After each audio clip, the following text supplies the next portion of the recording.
Exercice 4. Justifier la convergence d'une suite définie par une intégrale. Soit n appartient à 1, la suite numérique définie par n égale l'intégrale entre 0 et p sur 2 sinus n de x d de x. Sinus x sur la puissance n. Démontrer, première question, démontrer que pour tout entier naturel n et n positif. La deuxième question, étudier la monotonie de la suite in. En déduire, troisième question, en déduire la convergence de la suite in. Pour la première question, pour la première question, démontrer que pour tout entier naturel n et n positif, donc quel que soit n positif, on a quoi? On a x supérieur ou égal 0 inférieur à p sur 2. Or, on sait que le graphe de sinus x, il est comme ça. Ça c'est 1, ça c'est moins 1, ça c'est p sur 2, ça c'est p, ça c'est moins p sur 2, ça c'est moins p. Donc, on sait que sinus pi sur 2, ça fait 1. Et sinus 1, ça fait 0. Et sinus moins pi sur 2, ça fait 0.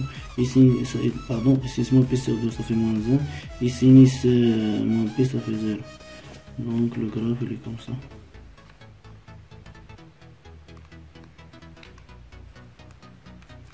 Comme vous remarquez, ici, des fonctions croissantes, ici, des croissantes.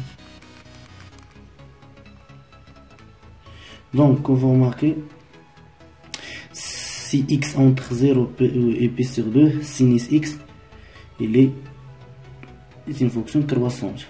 Donc sinus x.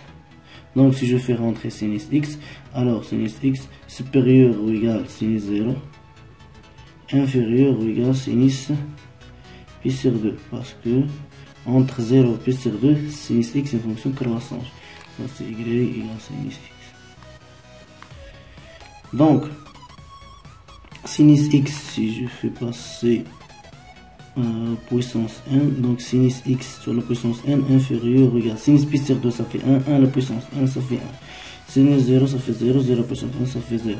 Donc, si je fais rentrer l'intégrale, donc l'intégrale entre 0 et pi sur 2 de sinus n de x d de x inférieur égale l'intégrale entre 0 et pi sur 2 de 1 fois d de x et supérieur ou égal à l'intégrale de 0, ça fait 0. Ça équivalent à dire que 0 inférieur ou égal l'intégrale entre 0 et pi sur 2 de sinus n de x d de x. Et ça c'est pi sur 2 moins 0, ça fait pi sur 2. Ça équivalent à dire que in inférieur ou égal à pi sur 2 supérieur ou égal à 0. Quel que soit n appartient. Donc, in, la suite in est minorée par 0. Quel que soit n appartient. La deuxième question. Étudier la monotonie de la suite in. Donc, quel que soit n appartient n, on va faire la soustraction de in plus 1 moins in. Ça fait l'intégrale entre 0 et pi sur 2 de sinus n plus 1 de x d de x moins l'intégrale entre 0 et pi sur 2 de sinus 1 de x d de x. Ça égale, je vais faire rentrer sinus 1 de x, donc ça fait sinus 1 plus 1 de x moins sinus 1 de x sur ça fois d de x. Je factorise par sinus 1 de x, il reste l'intégrale entre 0 et pi sur 2 de sinus 1 de x facteur de sinus x moins 1 d de x. Or x supérieur ou égal à 0 inférieur à pi sur 2 et sinus est une fonction croissante est une fonction croissante sur 0 plus sur 2. Donc sinus x inférieur à sinus pi sur 2, ça fait 1. Et supérieur à sinus 0, ça fait 0. Ça implique que sinus x moins 1 inférieur ou égal 0. Donc cette quantité négative. Si cette quantité négative, donc cette quantité négative. Or sinus x supérieur ou égal 0. Or sinus x supérieur ou égal 0 inférieur ou égal 1. Donc sinus n. Donc sinus n de x inférieur ou égal 1 supérieur ou égal 0. Donc d'après cette propriété et cette propriété, on va déduire que l'intégrale, puisque donc ça, je vais noter 1, je vais noter 2. Donc d'après 1 et 2, d'après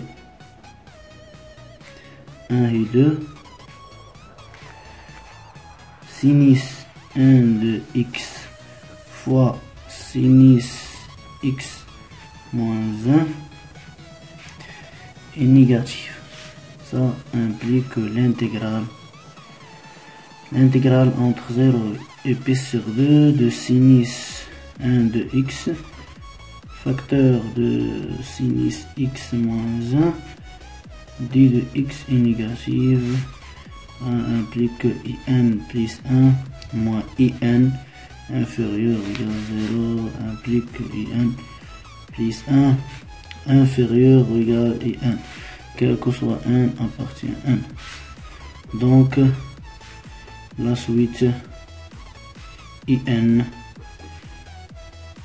est une suite décroissante.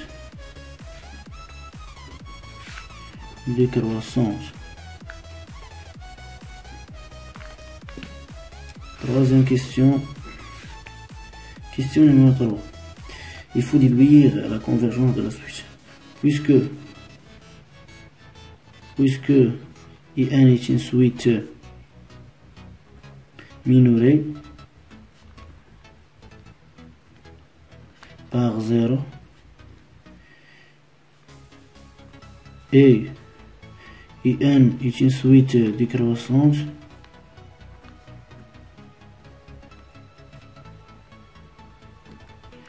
alors in est une suite convergente.